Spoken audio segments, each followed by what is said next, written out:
like it. that's the prototype. And that's how we're doing it. Start talking. That's fine. I can't hit it any harder. I'm respecting your authority. All right, welcome everybody to the Ann Arbor Downtown Development Authority meeting. It's Wednesday, December 5th. Susan, you want to take roll? Absolutely. Bob Gunzel. Here. Senator Kinley. Here. Rick Clough. Present. Howard Lazarus. Here. Jessica Zalito. Yes. Joan Lowenstein. Here. Molly McFarland. Here. Darren McKinnon. Present. John Moa. Here. Rishi Narayan. Here. Keith Orr. Here. Bill Weiss. Here. We have a quorum.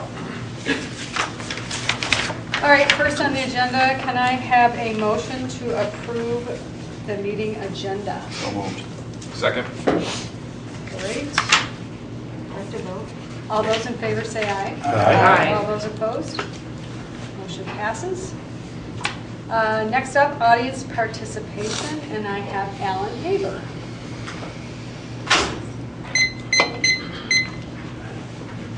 Hello, Downtown Development Authority. I'm Alan Haber. I've seen some of you before. As you may have heard, we had a proposal on the ballot called Proposal A in Ann Arbor, which was to develop the library lot, or all public land on the block of the library lot, as a Central Park and Civic Center Commons. And to many people's surprise, it passed. I consider it that Ann Arbor residents, all in all, had a higher expectation and aspiration for the center of the city than a high-rise. We called it a Central Park and Civic Center Commons, emphasizing the census as a commons, a place for everyone, a center of the city that collectively the city develops. And the exact thing that was passed is that this land is to be developed. And here you are, the Downtown Development Authority. It does not say it is to stay as it is.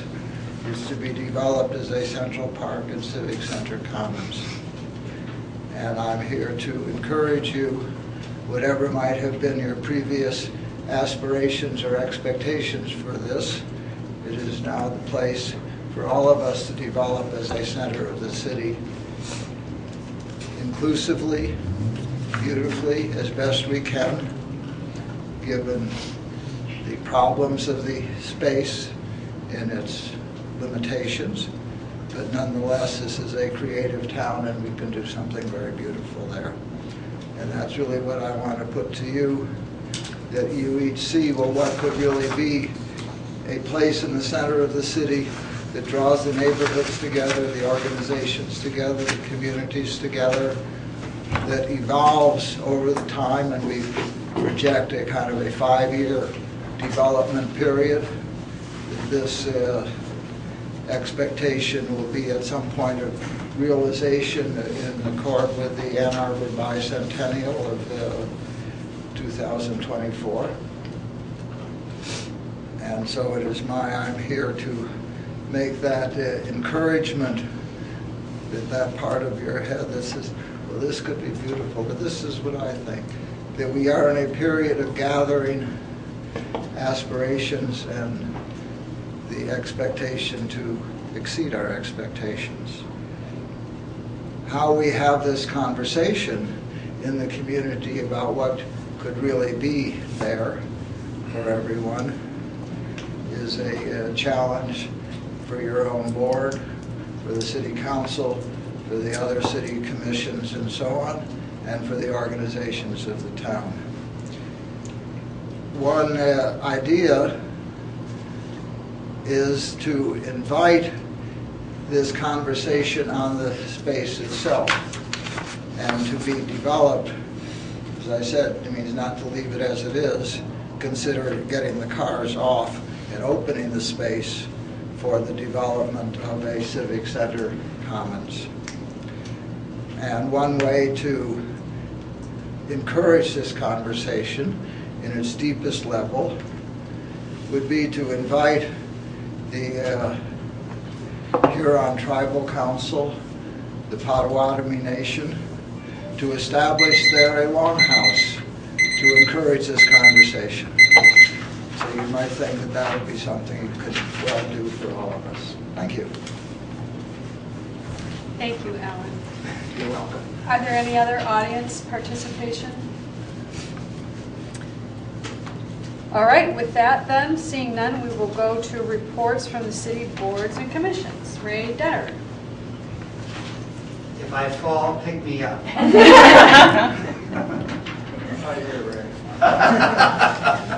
Last night, over 30 downtown and near downtown residents gathered at 120 North Division, that's my house, for our annual holiday dinner party and discussion of the current and future possibilities of Ann Arbor.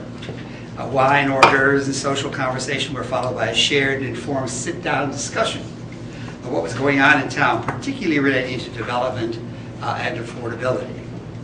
Comments were diverse, ranging from a general disappointment in what some consider to be the city's inability to produce an adopted planning department program for future development to Alan Havers. Alan was there last night sitting next to me. Alan Havers' celebration of the voters' recent adoption of Proposal A for the library block. A full-course dinner was then served in front of the fires as all of us talked about what we would like to see in the downtown in 2019 and what we might do to make it happen. Coffee, dessert, more drinks, and further friendly discussion continued for as long as guests wanted and were able to stay. It was by then very oiled. Everyone present had a chance to speak. While the majority of those seemed to support increased density and development in the downtown, they were also apprehensive about the possible dangers of historical identity and livability. Everyone supported the concept of residential units at all income levels, but there was clearly a fear of current increasing opportunities for what many of you describe as the rich, and inadequate public support for housing at lower income levels. Most of those present when asked regretted the loss of affordable units in the core library lot proposal, as well as the $5 million that might have been available for affordable units in other less central city locations. As an ending of the thing, they've been making their own comments. Improved public transit, alternative transit options, and pedestrian improvements were supported by all. That support is to the DDA, which is involved in those sorts of directions. Thank you.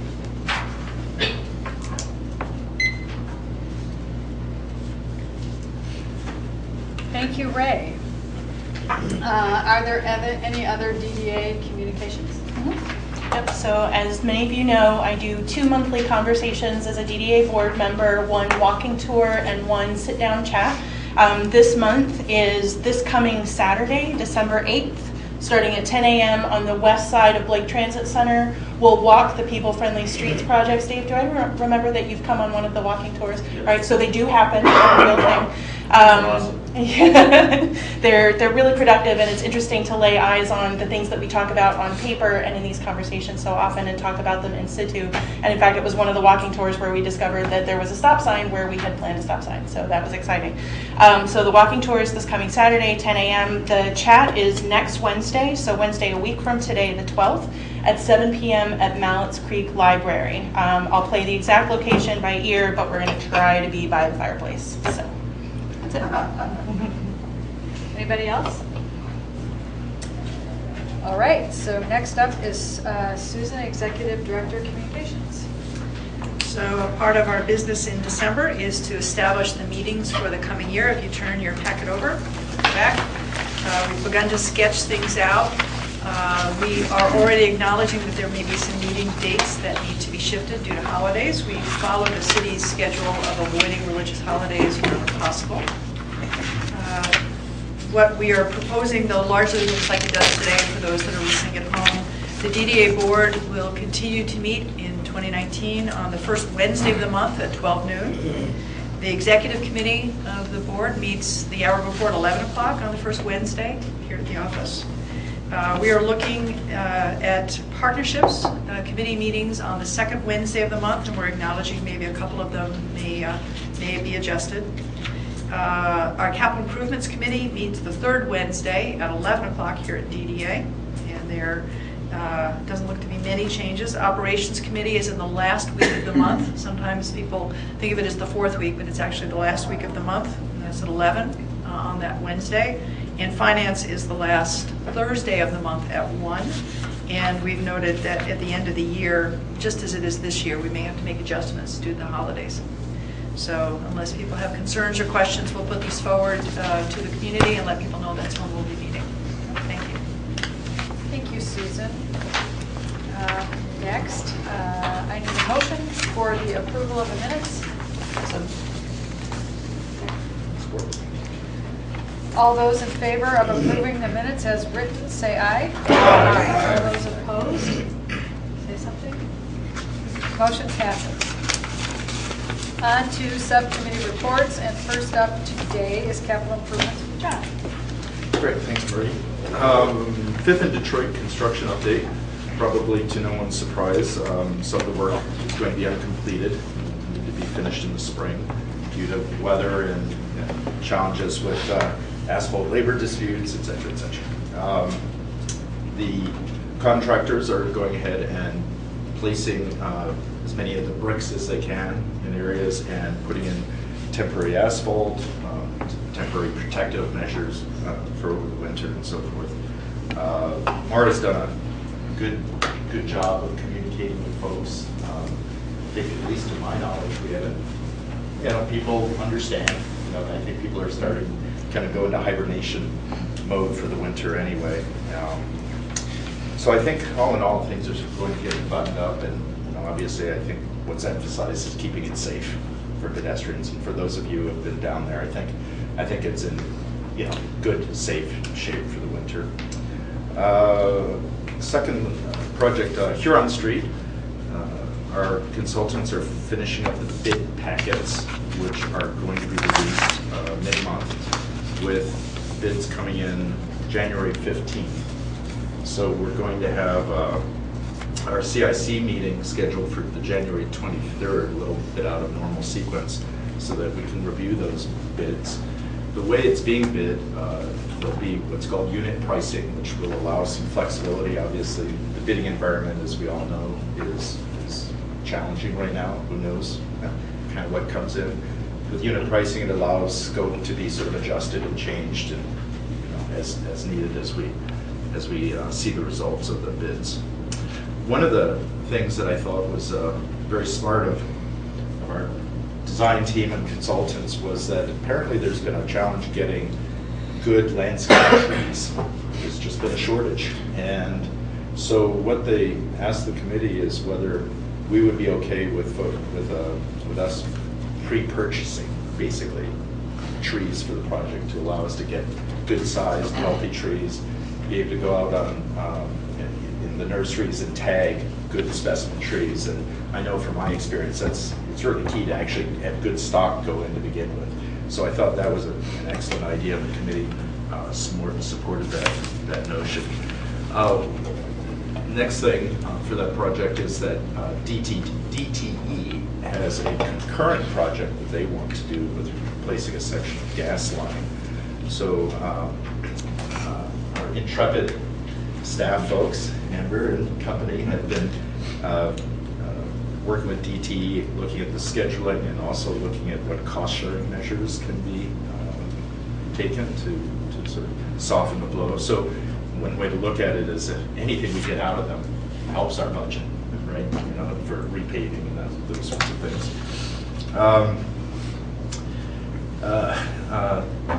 Everyone can see, everyone meaning everyone, DDA, folks at the city, anyone else we can find is working with MDOT to try to move forward on satisfying them with the information they need for the transportation changes. One thing to make sure everyone realizes and understands, though, is that the reason we're able to go ahead and move forward and bid it is that it's not looking at moving curb lines, it's looking at how to use that extra lane, the whole idea of being able to park and so forth. So it's not something to, at this time, hold us out, but obviously we need to move forward. as quickly as possible and try to get that issue resolved. And it sounds as though everyone at the city and TDA are working diligently at trying to move that forward. Any other comments maybe from anyone about Huron? Howard? Okay, sums it up.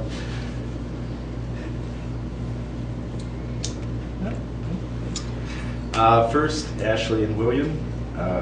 The decision was made to go ahead and move forward the William Street Bikeway project, sort of split them apart. That allows the project to be in line with some of the water main work that the city has planned. So that is looking to be moved forward to this spring, and the idea of that construction period taking 12 to 16 weeks. I'm just looking at project area. So the RFP would be released in late January, include the water main work. So I don't know, I guess one question is what's the schedule looking like, Amber, for that, design period and potential bidding construction? I don't know. Do we kind of have something in mind now for that? Yeah, we're working quickly to get a more clear timeline for that. Okay. But the team's working as quickly as they can to finalize the design. What we'd like to do is make sure that we're not bidding our projects at the same time that MDOT is bidding theirs, because contractors put a lot of energy in responding to MDOT's projects. So Huron will go out before MDOT's first round of projects, and then William will go after MDOT's first round. So we hope to get William out in late January and get responses back in February. Okay. With the intent of the project moving forward this summer. Yes. One of the conversations that was had at the committee was dealing with art fair and all the classic scheduling issues. So. Yeah, so we need to make sure that we phase the construction in a way that doesn't impact art fair. Thanks. A couple of questions. Yeah.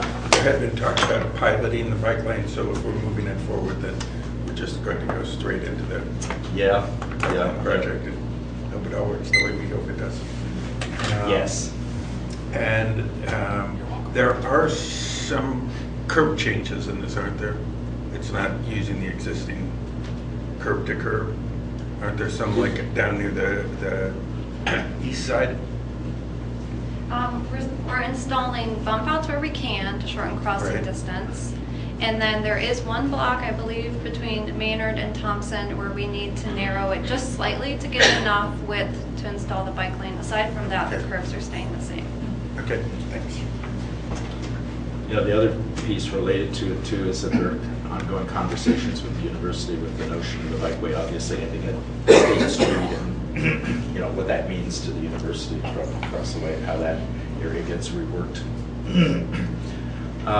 Shifting to First and Ashley, the design team has been meeting with stakeholders to look at sort of particular sort of challenging areas and blocks and trying to get consensus from folks so as to be able to refine the design moving forward. The current anticipation is that we'll be able to bid that project in the fall of 2019, so roughly 8 or 9 months from now, with construction beginning in spring 2020.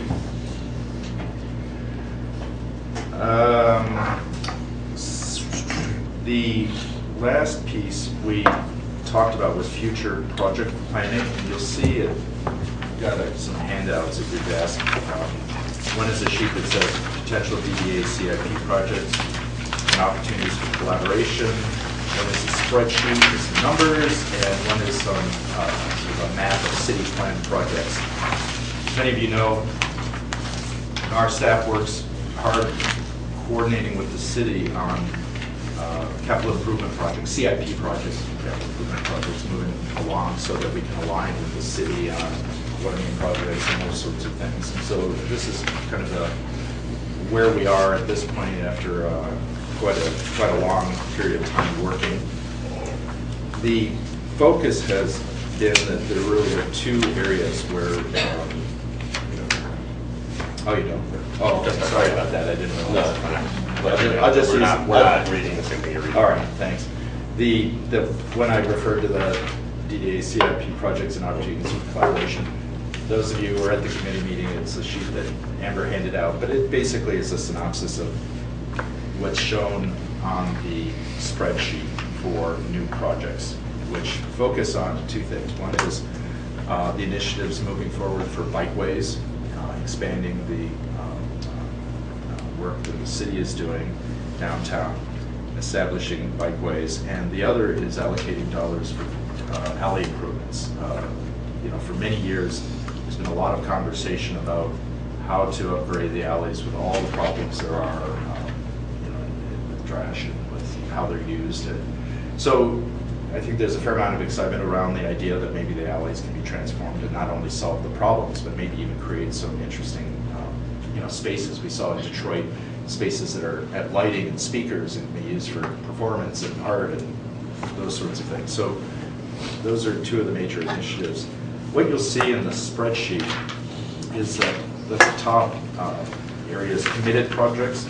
So that's the list of our committed projects: Huron Street, William Street Bikeway, First and Ashley, two-way restoration, State Street improvement. The next category are our new projects, and you'll see that they're just, looking forward this next few years is just limited funding. Our coffers are not flowing over. So that's part of the reason why I think the bikeway and the alley improvements we're focused on, because they're just, they're smaller scale projects. They're things that we could potentially tackle and make plans for and move forward with. So that's really sort of the essence of where we are with these projects moving forward in the next few years. One thing that maybe I should have brought this up in member communications, but this is as good a spot as any, is recently I got some feedback, and I shared it with Maura and Susan. On Main Street, our business has neighbors. They shut down the sidewalk for construction on the 300 block of Main during Black Friday and through December. And it was planned, developer applied for it, all was good and ready, except for that nobody talked to any businesses to say, would this be a problem for you? Which, of course, for retailers, this is a huge problem, especially at that time, probably the most sensitive time. And especially as we're fighting a battle of, caring about downtown retailers and protecting them and giving them every advantage that they can have. I think that was a private development, obviously, and this is city. But I think the thought process as we look through this is, when we, this is cool and this is a piece of paper and these are streets, but there are little businesses that line each one of these streets, and so we just mentioned Art Fair, which is awesome, but we never talk about this, and we never talk about 6 businesses here, 12 businesses here, how many retailers are shut down over how much time period. And I think we need to think about that, or at least have a conversation that's a sidewalk shouldn't be shut down. Everyone on that street has to know that it's going to happen, and they should know that if it has to happen in a busy time or a popular time, they need to know about it. Because this specific one was one where everyone was just the sidewalk is closed, nobody's walking by, and what's going on with this? And then it got to me because everyone was asking me if I knew anything about it. I was like, I have no idea, but I will find out. So anyway, it's just interesting because I was looking at this, and we just mentioned Art Fair, and something that we could probably look into. Well, it's funny you should mention that, because when I mentioned the notion of the design team meeting with stakeholders for the First and Ashley project, one of those meetings, for instance, was with the folks on the retailers and folks who own buildings on the 200 block of Ashley, which is where Ann Arbor Home and Garden is, that block. Yeah. So there was a meeting here with folks that got down into the details, and a lot of the concerns were exactly what you're describing about during construction. And how's it going to impact my business? And we had a lot of discussion about the sidewalks being maintained and opened up, and we've also encouraged people to reference South U is a good example of one of these street projects. So I think your comments are well taken. I think Maura and folks have been trying to do No, and I feel good about our projects. I think my point is that the tough truth is that nobody knows whose projects are whose, so they're all our projects, ultimately. So yeah, actually Southview was a great example. We were super communicative, and for our own projects, I have no doubts about that. It's joint projects or private development projects where they're not coming to us for permits and stuff like that. They're going to the city, and ultimately, you know, it's going to come back to us in some way because it's downtown and DDA is downtown. And that perception is reality. So we might as well embrace it, just like we embrace other things like ticketing, and, you know, like things that aren't in our purview, but we still think about it and talk about it. So, you know, we should probably make this one of them as well. So to that point, one thing that I think we should consider looking at Huron and William for next year, on the tails of 5th and Detroit, is some sort of incentive / penalty, because they have to go together, built into the contract for schedule. Because, you know, if from a retailer standpoint, every day that that project goes on is money, less money that retailer is making, and I'm sure the people in Carytown are feeling that, and it's going to continue into next year, and I'm sure they're not happy about it. So we can look at what would cost us to incentivize that contractor, because when the sun is out on Sunday, the last 3 sunny days any of us remember have been Sundays, right? And it's hard to get guys to work Sunday, but if they have a financial incentive to do so, they will show up. Yeah, that's true. And usually the way that works is you say you get X days. If you're X days before, you get this financial bonus, and if you're X days late, you get a financial penalty. It's got to go both ways or it's unenforceable. And I think it's something we really should look at for all of our projects, especially ones that are going to affect retailers, because every day that they're down is money they're losing. And prior to my time, I know historically we have some experience with like upset retailers and our own communication, and I think we worked through a lot of that. We've made a lot of steps towards that, but I think that's an awesome idea. Like, okay, what are the things that we just always say it's out of our control, but maybe we could take back a little bit or incentivize, as you said? Well, at the committee meeting, we talked about a lot of these projects, and I appreciated, I don't remember if it was Amber or somebody else highlighted what the focus of the work after the next people-friendly streets projects are, which is bikeways, pedestrian safety, community engagement and impact, and alley improvements. So these are all things that we can make a big impact on with maybe not so many dollars in the coffers, but what I'm hearing you say is that this kind of falls under the community engagement aspect, which is how can we be better partners with private developers, right, to make a better business environment. But right.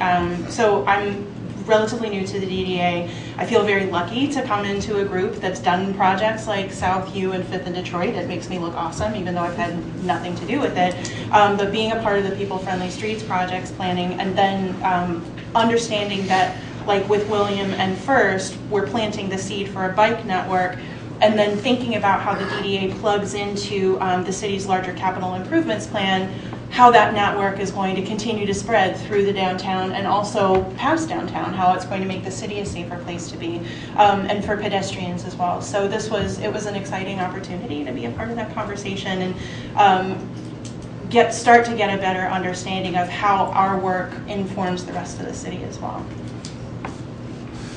Let me just quick, Darren, I don't know for sure. I know in the past, in my experience, sometimes it's problematic with public projects to do the penalty reward business. I don't know the details now, what's able to be done, but it's certainly something we can ask about and check into.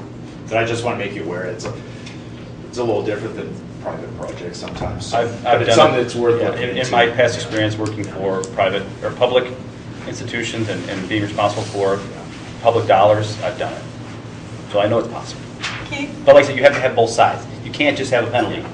That's the key, is to have, if you're going to put a liquidated damages clause, you have to have a bonus. That's what makes it enforceable, is to have both sides of it. I just want to make people aware that I think it's something we certainly can look at, but there may be challenges. I was just thinking about the things we can do. Obviously, if it's a private development, we don't have direct control over that. But if there was a sidewalk closure, I assume they were under an obligation to let the people around them know that sidewalk's going to be closed. I know there have been occasions where that doesn't happen, because it's happened around us in Carytown, and I always contact the correct people, and usually things get opened up until proper permitting is done. But because it has to be announced publicly, maybe it's something we can step in on, and when we hear those types of things, we can, use our communications ability to let people know what's going on. Even though it's out of our control what's happening, we can at least perhaps make it a more business-friendly setting that way somehow. And just a thought bouncing off of what you're saying. Yeah. Howard? So I've used incentives before on public projects. So you can, it's not illegal, you can very have to be careful. They're not necessarily tied to liquidated damages, because LDs are not by definition a penalty. They are compensation for additional costs that are incurred for the project being late. We can also do a better job of planning and integrating not just private projects, but also university projects, which has a tremendous, we met with them yesterday, they have a tremendous capital improvement program in and around the DDA borders. I think there's an opportunity to communicate and correlate all that better. I've done that in the past as well. So I'll go back and talk to staff about that. We can control sidewalk closures even on private projects, so we can address that. And the challenge will always be that balance between pushing and pulling information with interested stakeholders. But I think this body, because, as Rishi said, our position in the downtown area can help with the communication. But I will go back and talk to staff as we continue to develop a better strategic planning approach to integrating all that together. Great. Thanks, Howard. So unless anyone has any questions specifically for staff about these projects moving forward, our next committee meeting is December 19th at 11 a.m. Thank you, John. Next up, we have the Operations Committee with Keith and Phil. Who's going first? I will go first. I think we're going to do it in slightly different order. We're going to talk about the Get Downtown survey first. This is something they do every several years, and they got a pretty good response. They had to, push hard to get the response, but they got 380 employee respondents and 77 decision maker respondents. We were given a fairly good briefing of that, and the sort of main things we got out of it are that the survey was trying to determine why people would be a single occupancy vehicle, why they drive to work alone. And there were a variety of reasons: work schedules, just plain convenience was oftentimes an answer. And interestingly, many employees receive free or subsidized parking from their employees and employers, and when they do, of course, then why not? May as well do it. Despite that, there was a increase in use of transit bikes and walking to work.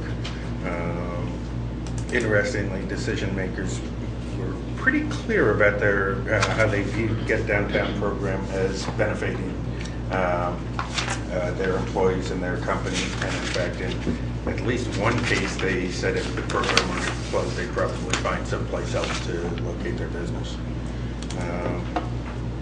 So they're going to continue using the data they've collected to shape future work plans, and look forward to hearing more about that from them. Keith, did the survey come out before or after Burr Scooters dropped? I'm just curious. I think that's interesting. The surveys were done beforehand. So okay. Yeah, so that one.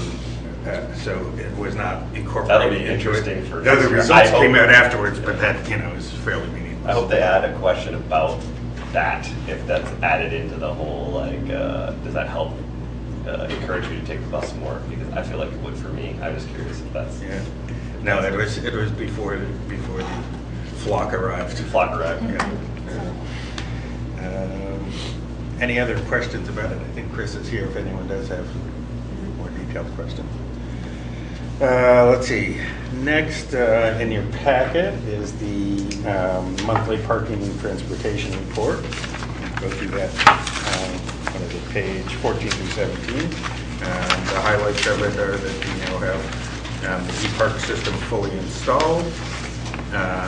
On-street transactions are up to 80% credit card and 20% cash. Not particularly surprising. And that includes an increasing use of the e-park app that's becoming extremely popular.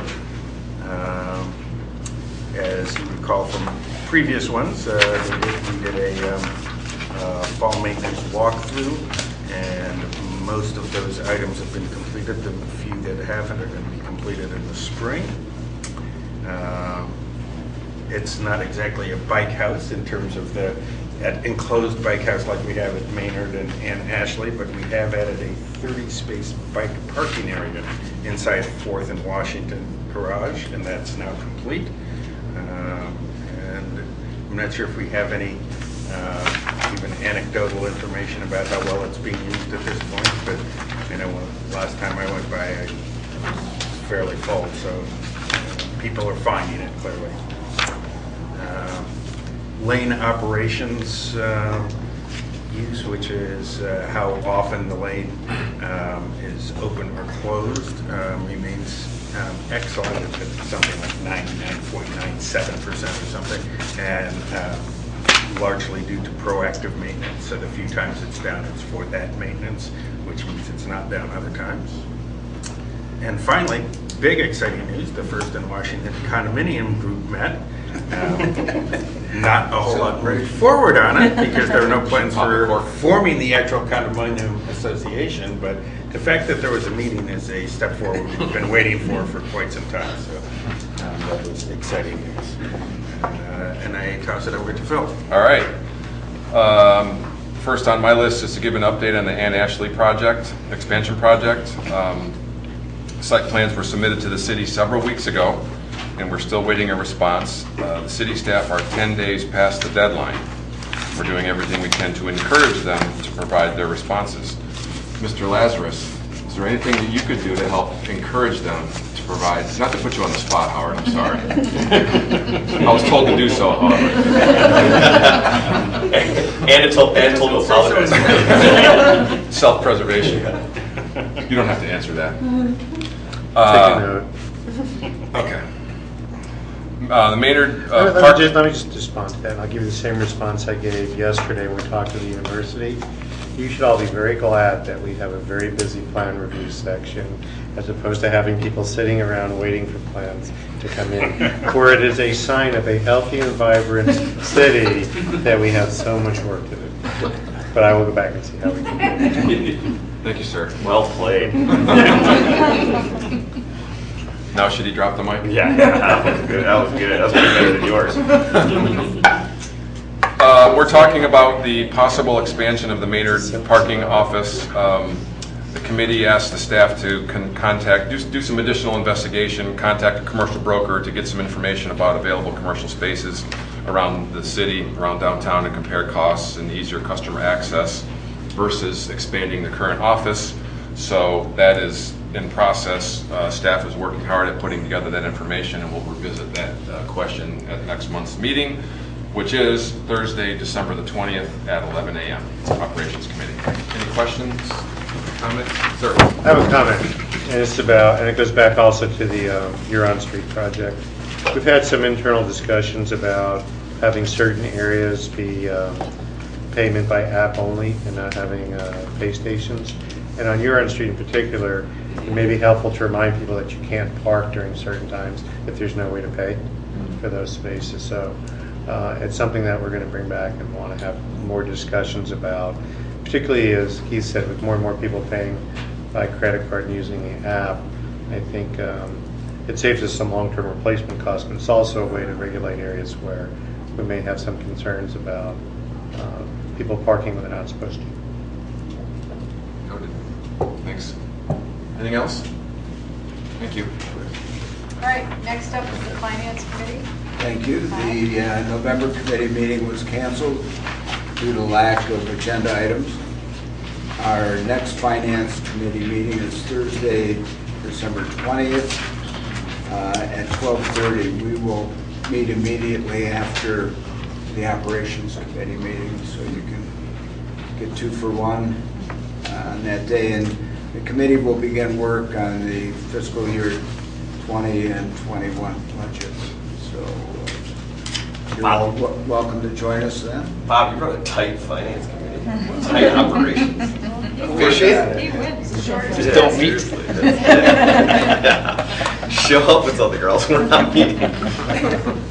All right, next up is the Partnerships and Economic Development Committee. Joan and Jessica? Yeah, so I'll do that one. We met, and Peter Allen, developer, and I think business school professor Peter Allen, right, came and talked to us about his students' ideas around the tree line and Midtown conceptual plans that his students have been working on, specifically at providing workforce and affordable housing as a part of that redevelopment strategy. He had a lot to say, a lot of ideas to bring to the table, and said that his students are going to continue to work on those ideas. He also talked about ideas of redeveloping the old Y lot in conjunction with AATA and retail on the first floor, and then workforce housing above. Alternately, it could also be affordable senior housing above, and he says he's already had productive and positive conversations with Glacier Hills to that end. We also heard from Matt Carpenter, again from AATA or the RIDE. He was very grateful to the DDA for our ongoing support and partnerships. He says the millage renewal is going to enable them to purchase new buses, essentially refreshing the fleet. And as part of this, they will be going out for public input on options for the RIDE. He also mentioned that as a result of the millage, the RIDE was able to increase its Sunday Route 4 service to twice an hour to be able to address the overcrowding that line is seeing, essentially commuters coming in for weekend work. He also noted that long-term service planning is going to begin in early 2019, and again, they're going to go out for public input. And finally, Shift Transit has been identified as the new Arbor bike operator, and service will begin again in spring 2019. And if I remember correctly, that won't just be campus, right? That'll be the city as well. Yeah. And then we got some updates from the city, from Jane Lum. So City Council has updated its ADU regulations to make it easier, faster, and cheaper to develop accessory dwelling units, and have asked Planning Commission and staff to go back and look at regulations to see, the ordinance, to see if there's any further changes that can be made to continue to make it a little bit easier. And this is particularly with an eye to bring it up here to downtown and downtown adjacent neighborhoods, since these are already incredibly transit friendly and walkable. To be able to develop more affordable housing close into the city would be really productive. So there was that. She also noted that the city is going to participate in the AARP Age-Friendly Communities program, aimed at finding ways for seniors to remain in their homes and remain active. Talking about bird scooters, the Bird has signed a 90-day licensing agreement with the city, with renewals going up to 1 year totals, and Bird will share their usage data back to the city. A quiet zone task force has been created to look at noise concerns about trains based on some resident complaints about a whole lot of horn blowing in the middle of the night. And finally, with the council transition, Councilmember Braden Crapel is coming off of the Partnerships Committee, and Ali Romlawi will be joining the Partnerships Committee starting in January of next year. And then to end the meeting, Amber gave us an update on how the DDA projects have been going, the capital improvement projects, specifically 5th and Detroit, and what we can expect from here on First and Ashley, which John updated us on. That was a lot, so I'll pause for a breath and questions. Okay, great. I just have maybe one thing. I know Howard's been involved, maybe can elaborate on the age-friendly communities, the AARP. What is that? Does that entail some planning? I don't think it's there was no budget appropriation at this point. We had sent a couple people to the age-friendly AARP conference in Asheville about a month ago. And we're looking at what the requirements are to be part of the AARP program to see if it's cost effective to do that or not. So there are some requirements that address, I think, the planning process. I'm not as familiar with it as others are, but the idea is that we'll report back to council on whether it makes sense to be part of the formal process or not. On the Bird scooters, that agreement was fully executed yesterday. So that's in place as well. Anybody else? The big thing, just to give Jessica some shout outs, is one of the big issues with ADUs at one point was the cost of water and sewer connections. And we talked about that early on, and through her persistence, we changed that requirement to bring the cost down. The issue now is really deals with use in certain areas and some of the restrictions that were put on, and trying easing those from a zoning standpoint to make it easier for ADUs to be developed. And one of the concerns was that it was going to be another opportunity for student housing. But the truth is, many times ADUs are used for family members to allow them to continue living independently with closer family support, as well as visiting rotating faculty are a good target, as well as providing affordable options. The thing to remember too is that having more people in areas helps support enrollment in the school district, which also is a very important part of community quality of life, to make sure that we have the schools populated with and provide that opportunity to as many people in the community as we can to attend our fine schools. Okay. So the next partnerships meeting meets next Wednesday, December 12th at 9 a.m. and this is internal DDA members only.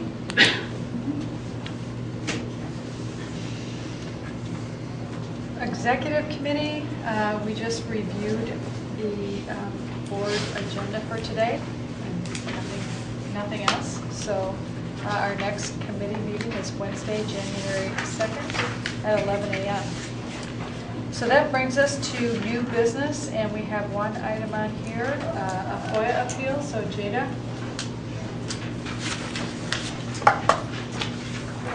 Jada, our new FOIA coordinator.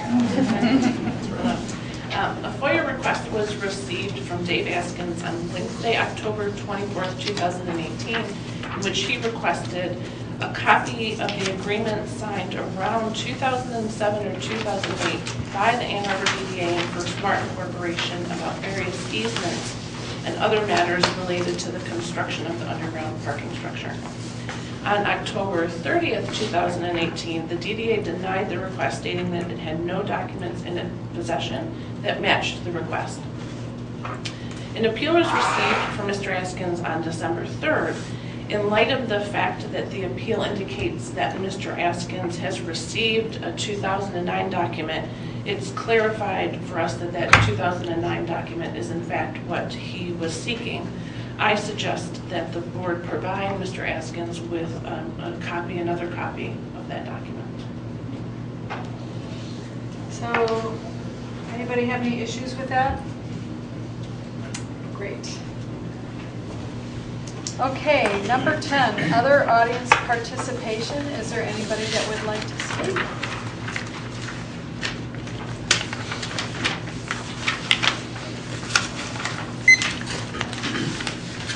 Jim Robinson.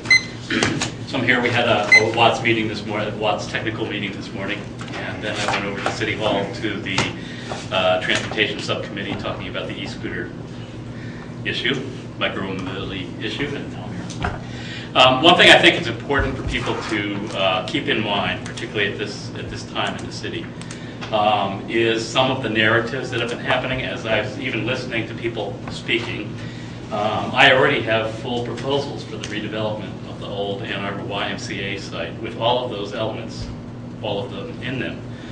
Before the city purchased the old YMCA site, the ATA considered purchasing it with workforce housing on top of it. And the challenge was they were unable to justify paying the YMCA what the YMCA needed to build the new YMCA.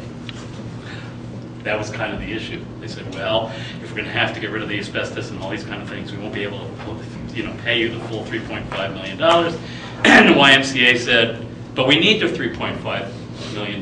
That's what our finance committee says. So these kind of conversations have already happened.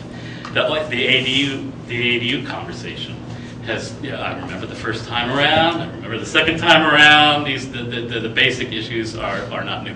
We're kind of in Ann Arbor in this it's not a continuous loop, but sort of a dynamic stop, which is the polite way of talking about this. Some of these things that happen, and I think we need to think about where our narratives are, because I think at this particular time, we're at a time where people have a narrative about what's happening, and I think people really need to step back. I have some alternative narratives on some of the things that have happened, and I think it's important to keep that in mind, because otherwise you'll get the wrong learning. You'll learn the wrong lesson if you don't really think carefully about what the narratives are.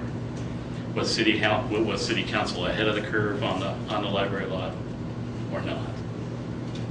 I would say yes. Right? It was clear what was sort of going to happen, and I understand why things went forward, but I think we really need to take some deep, thoughtful considerations in a meeting and think through some of these things to make sure we don't continue to make some of the errors that we've made in the past in terms of not anticipating some things that can in fact be anticipated. Thank you.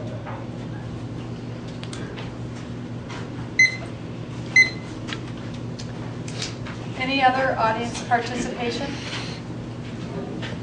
Seeing none, I would like to propose a motion to adjourn. Second. All those in favor say aye. Aye. All those opposed?